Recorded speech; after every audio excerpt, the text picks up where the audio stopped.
है कि उसने सिर्फ 10 दिनों में स्टेल्थ जेट को मार गिराने वाले हथियार बना लिए हैं। मुस्तफा खामनेई के टॉप कमांडर ने धमकी दे दी है कि ईरान के समुद्री तट अब अमेरिकी नौसेना के लिए कब्रिस्तान बन चुके हैं। ईरान ने अमेरिका से युद्ध के लिए चाबहार से महशहर तक हथियारों की जबरदस्त तैनाती कर दी है। ये रिपोर्ट देखिए।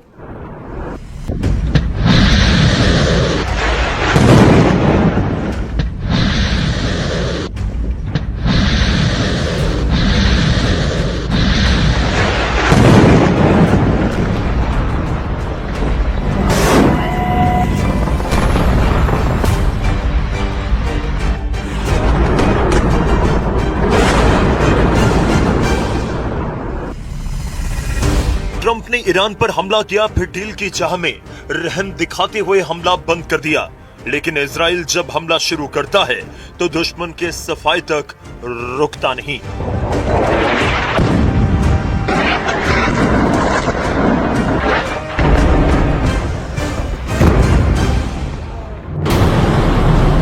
जैसे 12 दिन का युद्ध हुआ, जैसे 28 फरवरी के बाद अमेरिका और ईरान में बारूदी टकराव हुआ, क्या ये धमाके उससे कम लगते हैं? क्या ये बर्बादी कुछ कम है? क्या यहाँ बमबारी का लेवल कम है? यकीनन नहीं, क्योंकि इजराइल के बम धमाके हैं। ये जंगी जेट नेतन्याहू के ऑर्डर पर बारूद बरसा रहे हैं। नेतन्याहू ने ट्रंप से फोन पर बात करने के बाद सबसे खतरनाक रुख अपना लिया है। ईरान पर हमला कर ट्रंप ने पहले सीज फायर तोड़ा और अब उन्होंने इमरजेंसी मीटिंग की जगह बदल डाली है।